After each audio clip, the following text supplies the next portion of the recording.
क्या आपने कभी कोल्ड ड्रिंक पर तैरते हुए आइस पीसेस को देखा है?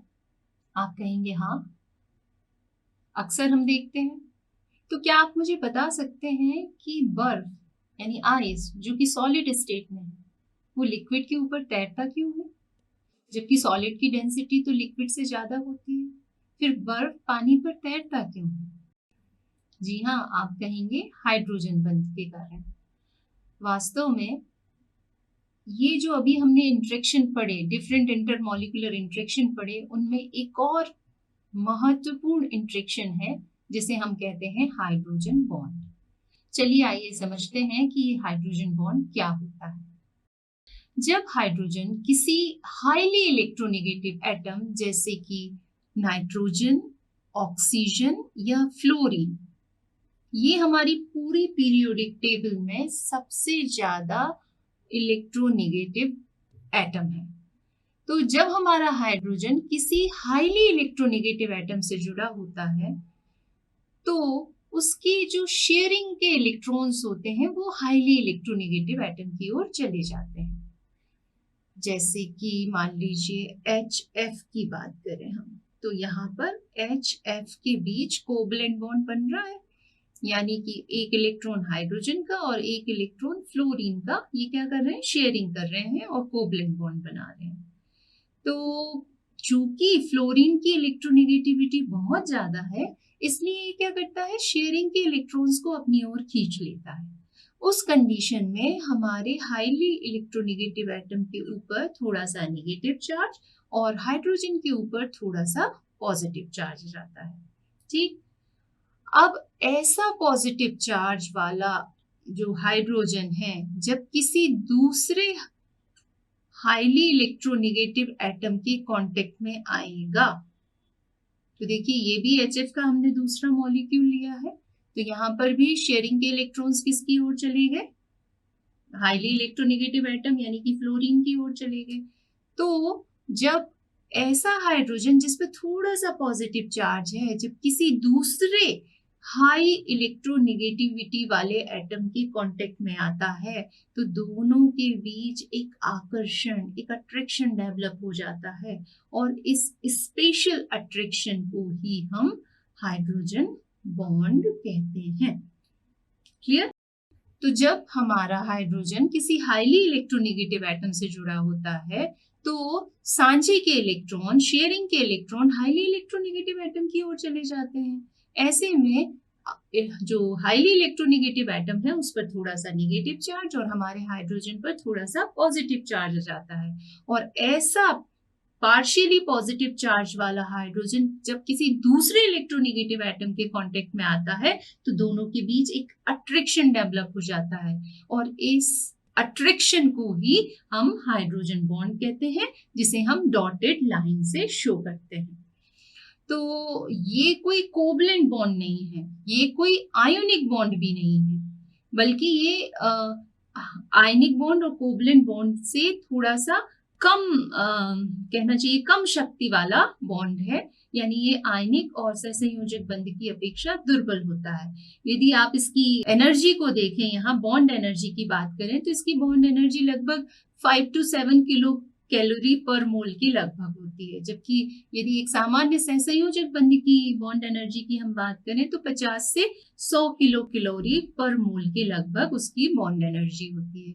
तो ये अपेक्षाकृत आयनिक बॉन्ड और कोवलेंट बॉन्ड से बहुत वीक बॉन्ड है। अब हम एक और उदाहरण लेते हैं, हम दूसरा उदाहरण लेते हैं वाटर का। तो देखिए यहाँ ऑक्सीजन भी हाईली इलेक्ट्रोनेगेटिव एटम है, तो जब हमारा वाटर मॉलिक्यूल बनता है तो इसमें देखिए आप, ये ऑक्सीजन की इलेक्ट्रोनेगेटिविटी ज्यादा होने से ये क्या करेगा कि शेयरिंग के इलेक्ट्रॉन्स को अपनी ओर अट्रैक्ट करेगा। ठीक है, तो इस कंडीशन में इसके ऊपर नेगेटिव चार्ज और हाइड्रोजन के ऊपर पॉजिटिव चार्ज। ठीक इसी तरीके से यहाँ भी होगा, तो हाइड्रोजन के ऊपर पॉजिटिव चार्ज और ऑक्सीजन के ऊपर पार्शियली नेगेटिव चार्ज। ठीक इसी प्रकार इसको मैं थोड़ा छोटा बनाती हूँ ये। अब इसी प्रकार हमारा दूसरा वाटर का मॉलिक्यूल है, तो उसमें भी ऑक्सीजन पार्शियली नेगेटिव और हाइड्रोजन पार्शियली पॉजिटिव चार्ज वाले होंगे। तो देखिए आप यहाँ पर पॉजिटिव, दूसरा हाइड्रोजन भी पार्शियली पॉजिटिव, ऑक्सीजन नेगेटिव। तो देखिए ऐसा हाइड्रोजन जिस पर थोड़ा सा पॉजिटिव चार्ज है, आंशिक रूप से जो धन आवेशित है, जब किसी दूसरे इलेक्ट्रोनेगेटिव एटम के कांटेक्ट में आएगा तो इस पर पार्शियली नेगेटिव चार्ज, इस पर पार्शियली पॉजिटिव चार्ज, तो दोनों के बीच क्या डेवलप हो जाएगा, एक अट्रैक्शन। और इस अट्रैक्शन को ही हम क्या बोल रहे हैं, हाइड्रोजन बॉन्ड। ठीक इसी तरीके से NH3 में भी इसी प्रकार का हाइड्रोजन बॉन्ड पाया जाता है। तो हाइड्रोजन बॉन्ड बनने के लिए सबसे जरूरी बात क्या है कि जिन एटम के साथ हाइड्रोजन कोवलेंट बॉन्ड बना रहा है उनकी इलेक्ट्रोनेगेटिविटी बहुत हाई होना चाहिए।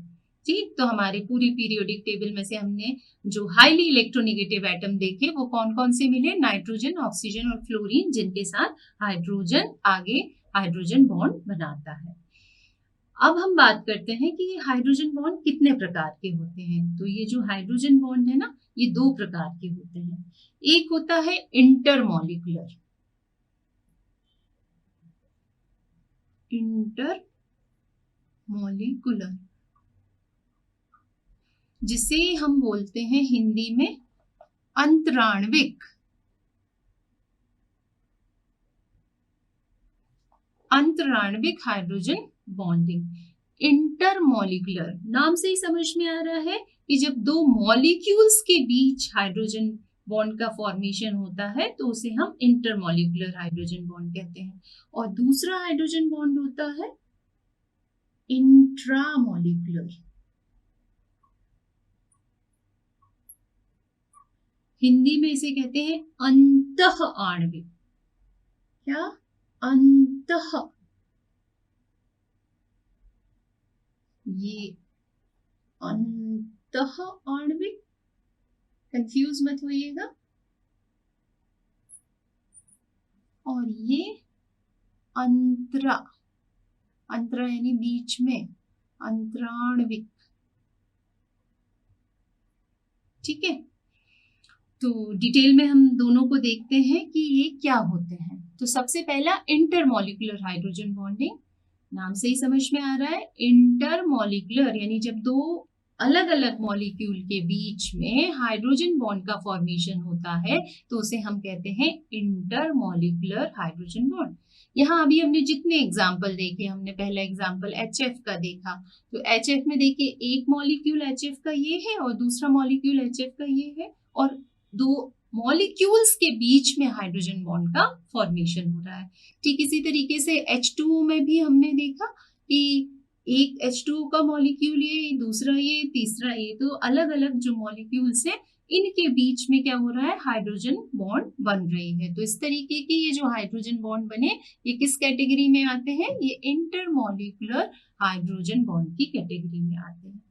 अब बात करते हैं इंट्रामॉलिक्यूलर हाइड्रोजन बॉन्ड, यानी कि जब एक ही मॉलिक्यूल में, दूसरे मॉलिक्यूल की हमें जरूरत ही नहीं है, तो जब एक ही मॉलिक्यूल के अंदर दो अलग अलग एटम के बीच हाइड्रोजन बॉन्ड का फॉर्मेशन हो जाता है तो उसे हम कहते हैं इंट्रामॉलिक्यूलर हाइड्रोजन बॉन्डिंग। उदाहरण के लिए हम देखते हैं ऑर्थोनाइट्रोफिनॉल को। तो देखिए हम बनाते हैं यहाँ पर, सबसे पहले ये हमारा फिनॉल है, ठीक, और इसकी ऑर्थो पोजीशन पर एक हमने नाइट्रो ग्रुप लगाया है, NO डबल बॉन्ड O। तो देखिए ये एक मॉलिक्यूल है, मगर यहाँ पर क्या हो रहा है, ये हाइड्रोजन जो है OH का वो इसके नजदीक आ रहा है। अब आप देखिए ये जो हाइड्रोजन है वो किससे जुड़ा हुआ है, ऑक्सीजन से, जो कि हाईली इलेक्ट्रोनेगेटिव होता है, इसलिए इलेक्ट्रॉन्स को अपनी ओर अट्रैक्ट कर लेगा। तो हमारे हाइड्रोजन पर कौन सा चार्ज आ जाएगा, पॉजिटिव चार्ज आ जाएगा। अब यहाँ भी क्या है, ये नाइट्रोजन ऑक्सीजन से जुड़ा हुआ है, तो यहाँ भी ऑक्सीजन पार्शियली नेगेटिव हो जाएगा। तो इस कंडीशन में हाइड्रोजन और ऑक्सीजन एक दूसरे के पास पास आ जाते हैं, और पास पास आने से उनमें और अट्रैक्शन डेवलप हो जाता है, और इस तरीके के अट्रैक्शन के कारण जो हाइड्रोजन बॉन्ड यहाँ बन रहा है वो हाइड्रोजन बॉन्ड कौन सा होगा, इंट्रामोलिकुलर हाइड्रोजन बॉन्ड। एक और एग्जांपल हम देख सकते हैं सैलिसिलिक एसिड का। तो सैलिसिलिक एसिड में भी एक OH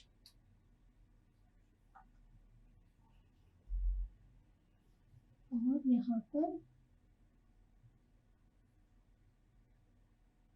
COOH ग्रुप होता है। तो यहाँ भी देखिए ये पार्शियली नेगेटिव, ये पार्शियली पॉजिटिव, ये पार्शियली नेगेटिव, ये पार्शियली पॉजिटिव। तो दोनों के बीच अट्रैक्शन, और इस प्रकार के अट्रैक्शन को हम क्या बोलेंगे? Intramolecular hydrogen bond. तो इस तरीके से ये दो प्रकार के हाइड्रोजन बॉन्ड हमें देखने को मिलते हैं। अब हम यदि हाइड्रोजन बॉन्ड के नेचर की बात करें तो देखिए इसका ये क्या है, चार्जेस के सेपरेशन के कारण डेवलप हो रहा है। तो जब यहाँ पर दो अपोजिट चार्ज हैं तो इनके बीच जो बॉन्ड बन रहा है इसका नेचर कैसा होगा? ये इलेक्ट्रोस्टैटिक यानी स्थिर विद्युत प्रकृति का होगा। तो ये बनता ही क्यों है? क्योंकि ये किससे जुड़ा होता है? हाईली इलेक्ट्रोनेगेटिव एटम से जुड़ा होता है। तो मुख्य रूप से जब हमारा फ्लोरीन, ऑक्सीजन और नाइट्रोजन एटम जो है हाइड्रोजन बॉन्ड बनाते हैं तो वो क्यों बनाते हैं इनके साथ? क्योंकि इनकी इलेक्ट्रोनेगेटिविटी हाई होती है और इनकी यदि आप साइज देखें तो साइज बहुत छोटी होती है। और हमने ये देखा ही कि इनकी जो बॉन्ड एनर्जी है वो आयनिक बॉन्ड और कोवलेंट बॉन्ड से काफी कम होती है, लगभग 5 किलो कैलोरी के आसपास ये एनर्जी रखते हैं। अलग अलग मॉलिक्यूल्स में इसकी एनर्जी की वैल्यू अलग अलग होती है। यदि हम HF में इसकी वैल्यू देखें तो HF के लिए जो हाइड्रोजन बॉन्ड होता है उसकी वैल्यू 6.7 किलो कैलोरी पर मोल होती है। ठीक, कितनी? 6.7। और यदि हम वाटर के लिए बात करें तो वाटर का जो हाइड्रोजन बॉन्ड है उसकी एनर्जी 4.5 किलो कैलोरी पर मोल होती है। ठीक, इसी तरीके से यदि आप NH3 में देखेंगे तो NH3 में हाइड्रोजन बॉन्ड और कम एनर्जी वाला होता है, लगभग 1.3 किलो कैलोरी पर मोल होता है। पर KHF2 में सबसे स्ट्रॉन्ग हाइड्रोजन बॉन्ड बनता है और KHF2 के लिए यदि मैं लिखूं, इसमें जो हाइड्रोजन बॉन्ड बनता है ये बहुत स्ट्रॉन्ग होता है और इसकी बॉन्ड एनर्जी लगभग 27 किलो कैलोरी पर मोल होती है। पर फिर भी ये आपके आयनिक बॉन्ड और कोवलेंट बॉन्ड से काफी वीक है। पर हालांकि ये काफी वीक है मगर इस हाइड्रोजन बॉन्ड के कारण पदार्थों की फिजिकल प्रॉपर्टीज में बहुत ज्यादा चेंजेस आते हैं। तो चलिए आइए हम पढ़ते हैं कि कौन सी ऐसी चीजें हैं जो हाइड्रोजन बॉन्ड से प्रभावित होती हैं। तो हम यहाँ केमिकल प्रॉपर्टीज की बात नहीं कर रहे हैं क्योंकि केमिकल प्रॉपर्टीज हाइड्रोजन बॉन्ड से परिवर्तित नहीं होती, वास्तव में उनकी फिजिकल प्रॉपर्टीज परिवर्तित होती हैं। तो सबसे पहले हम बात करते हैं बॉइलिंग पॉइंट और मेल्टिंग पॉइंट की। तो जो ये इंटरमॉलिक्यूलर फोर्स हाइड्रोजन बॉन्ड है, यदि किसी यौगिक में, किसी अणु में इंटरमॉलिक्यूलर हाइड्रोजन बॉन्डिंग पाई जा रही है तो हम देखते हैं कि उनकी मेल्टिंग पॉइंट और बॉइलिंग पॉइंट की वैल्यू काफी हाई हो जाती है। यदि मैं ये कैसे हो जाते हैं? हाइड्रोजन बॉन्ड के कारण इनकी वैल्यू बढ़ जाती है। क्यों बढ़ जाती है? तो देखो बॉइलिंग पॉइंट या मेल्टिंग पॉइंट में मतलब आप क्या कर रहे हैं, बॉइलिंग पॉइंट की यदि हम बात करें तो आप लिक्विड को गैसियस स्टेट में कन्वर्ट कर रहे हैं। तो लिक्विड में जो मॉलिक्यूल के बीच का इंट्रैक्शन है उसको आप तोड़ रहे हैं और दूर दूर उनको कर रहे हैं। तो देखिए ये इंट्रैक्शन जितना ज्यादा होगा आपको उतनी ज्यादा एनर्जी देना होगी। तो अभी जब हाइड्रोजन बॉन्ड नहीं था तो मान लीजिए आपको कितनी एनर्जी देना पड़ रही थी? मान लीजिए 50 डिग्री सेंटीग्रेड एनर्जी देना पड़ रही थी। पर हाइड्रोजन बॉन्ड बनने के कारण ये जो एक्स्ट्रा बॉन्ड बन गया, इस बॉन्ड को तोड़ने के लिए आपको एक्स्ट्रा एनर्जी और देना पड़ेगी और उस एक्स्ट्रा एनर्जी के कारण आपके बॉइलिंग पॉइंट और मेल्टिंग पॉइंट की वैल्यू क्या हो जाएगी? बढ़ जाएगी। तो जैसे हम बात करें आपका जो H2O है, H2O का बॉइलिंग पॉइंट 100 डिग्री सेंटीग्रेड है, जबकि जो H2S है वो रूम टेम्परेचर पर क्या होती है? गैस होती है, यानी उसका बॉइलिंग पॉइंट कैसा है? रूम टेम्परेचर से भी कम है। पर यदि हम इंट्रामॉलिक्यूलर हाइड्रोजन बॉन्डिंग की बात करें तो उस कंडीशन में जो बॉइलिंग पॉइंट और मेल्टिंग पॉइंट है, इनकी वैल्यू क्या हो जाती है, कम हो जाती है, क्योंकि यहाँ एक मॉलिक्यूल के अंदर ही हाइड्रोजन बॉन्ड का फॉर्मेशन हो रहा है, उसका दूसरे मॉलिक्यूल से कोई रिलेशन नहीं है। तो वो क्या कर रहा है कि बॉइलिंग पॉइंट और मेल्टिंग पॉइंट को क्या कर रहा है, और कम कर देता है। यानी जब अंतः अणुक हाइड्रोजन बॉन्ड बनते हैं तो उनके गलनांक और क्वथनांक के मान घट जाते हैं। इसके बाद हम उसकी फिजिकल स्टेट की बात करते हैं। तो यदि हम फिजिकल स्टेट देखें तो हाइड्रोजन बॉन्ड के कारण फिजिकल स्टेट भी क्या हो जाती है, चेंज हो जाती है।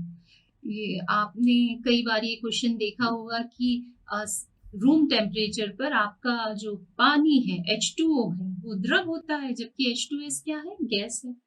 तो ऑक्सीजन के ग्रुप में ऑक्सीजन, सल्फर, है ना, ये पूरा जो ग्रुप है इसका, इसमें ये जब हाइड्रोजन के साथ मिलकर कंपाउंड बनाते हैं तो बाकी सारे तो गैसेस होते हैं, पर आपका H2O क्या है, लिक्विड है। ऐसा क्यों होता है? तो ऐसा इसलिए होता है कि H2O में हाइड्रोजन बॉन्ड पाया जाता है, और हाइड्रोजन बॉन्ड के कारण जो मॉलिक्यूल्स दूर दूर थे उनमें अट्रैक्शन डेवलप हो जाता है, और वो एक दूसरे के इतने पास आ जाते हैं कि वो लिक्विड स्टेट में कन्वर्ट हो जाते हैं।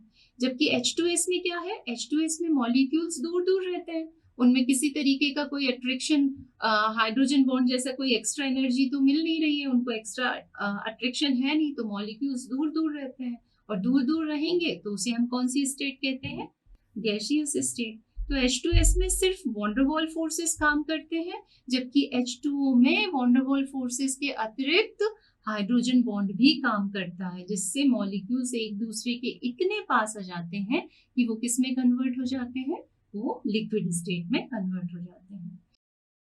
अब मैंने आपसे सबसे शुरुआत में क्वेश्चन पूछा था कि बर्फ पानी पर तैरती क्यों है, जबकि बर्फ क्या है, सॉलिड है, और सॉलिड की डेंसिटी तो ज्यादा होती है। तो सॉलिड की डेंसिटी ज्यादा होती है तो उसे पानी में डूब जाना चाहिए बर्फ को, पर वास्तव में जो बर्फ होता है वो पानी से हल्का होता है, उसकी डेंसिटी पानी से कम है। ठीक, ऐसा क्यों है? तो इसका कारण है उसमें उपस्थित हाइड्रोजन बॉन्ड। हाइड्रोजन बॉन्ड के कारण जो आपका बर्फ की आप संरचना देखेंगे तो उसमें कई सारा स्पेस रह जाता है, कई सारा आपको स्पेस दिखेगा। आप यहाँ डायग्राम में देख सकते हैं कि एक जो वाटर मॉलिक्यूल है वो चार H2O मॉलिक्यूल से जुड़ा हुआ है, और दो से कोवलेंट बॉन्ड के द्वारा, और दो से क्या बना रहा है, हाइड्रोजन बॉन्ड बना रहा है। तो इस तरीके से यहाँ पर आपको अलग अलग जगह क्या दिख रही है, स्पेसेस दिख रही हैं, और इस स्पेसेस के कारण क्या हो रहा है, उसका वॉल्यूम बढ़ जाता है, और वॉल्यूम बढ़ने से डेंसिटी क्या हो जाती है, कम हो जाती है। तो यही कारण है कि जो बर्फ होता है उसकी डेंसिटी लिक्विड की डेंसिटी से कैसी होती है, कम होती है, जिसके कारण वो पानी पे तैरता है। ठीक इसी प्रकार यदि आप वाटर की हाईएस्ट डेंसिटी देखेंगे तो उसकी हाईएस्ट डेंसिटी 0 डिग्री सेंटीग्रेड पर ना होकर 4 डिग्री सेंटीग्रेड पर होती है। ऐसा क्यों? तो ऐसा भी उस पर हाइड्रोजन बॉन्ड होने के कारण ही होता है। हाइड्रोजन बॉन्ड होने के कारण जो बर्फ है 0 डिग्री सेंटीग्रेड पर, वहां स्पेस ज्यादा होता है, इसलिए डेंसिटी कम होती है, और जैसे जैसे हम उसका टेम्परेचर बढ़ाते हैं ये बॉन्ड टूटते जाते हैं, तो मॉलिक्यूल एक दूसरे के पास आते हैं, तो 4 डिग्री सेंटीग्रेड तक आने पर उसकी डेंसिटी क्या हो जाती है, मैक्सिमम हो जाती है। ठीक इसी प्रकार यदि हम सॉल्युबिलिटी की बात करें तो हम जानते हैं कि जो कार्बनिक यौगिक होते हैं वो सामान्य रूप से जल में अविलेय होते हैं, है ना, क्योंकि ये एक नॉन पोलर जो ऑर्गेनिक कंपाउंड होते हैं वो उनका नेचर कैसा होता है, नॉन पोलर होता है, जबकि हमारा जो वाटर है वो पोलर होता है। तो सेम डिसॉल्व्स इन सेम, तो जो पोलर नेचर वाले कंपाउंड है वो पोलर सॉल्वेंट में अपने आप को सॉल्युबल करते हैं, जबकि जो नॉन पोलर होते हैं वो नॉन पोलर में घुलते हैं। तो आपके जो ऑर्गेनिक कंपाउंड है वो नॉर्मली तो वाटर में कैसे होते हैं, इनसॉल्युबल होते हैं, परंतु ऐसे ऑर्गेनिक कंपाउंड जिनमें OH ग्रुप पाए जाते हैं, जैसे कि हमारा एल्कोहल है या कार्बोक्सिलिक एसिड है या और भी कार्बोहाइड्रेट वगैरह हैं, तो वो जल में विलीन हो जाते हैं। इसका कारण ये क्या है? तो इसका कारण ये है कि ये जो कंपाउंड्स होते हैं वो जल के साथ हाइड्रोजन बॉन्ड बना लेते हैं, और हाइड्रोजन बॉन्ड बनाने के कारण वो आसानी से उसमें विलीन हो जाते हैं। तो इस तरीके से हमने देखा कि जो हाइड्रोजन बॉन्ड है वो किसी पदार्थ की फिजिकल प्रॉपर्टीज को बहुत ज्यादा प्रभावित करते हैं। यदि अब हम विभिन्न प्रकार की जो अंतराण्विक बल है उनकी स्ट्रेंथ की बात करें, तो हम पाते हैं कि जो सबसे ज्यादा स्ट्रॉन्ग बॉन्ड होता है वो उनमें हाइड्रोजन बॉन्ड होता है, और जिसकी स्ट्रेंथ सबसे कम होती है वो होते हैं लंदन फोर्सेस। तो लंदन फोर्सेस की स्ट्रेंथ, लंदन फोर्सेस यानी इंड्यूस्ड डायपोल इंड्यूस्ड इंटरेक्शन, जो लंदन फोर्सेस हैं इनकी स्ट्रेंथ सबसे कम। इसके बाद डायपोल इंड्यूस्ड डायपोल इंटरेक्शन,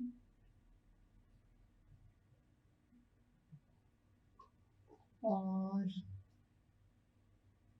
यदि मैं इसी का ऑर्डर इधर ही से आप ऑर्डर बनाएंगे तो इसके बाद आएगा डायपोल डायपोल इंटरेक्शन,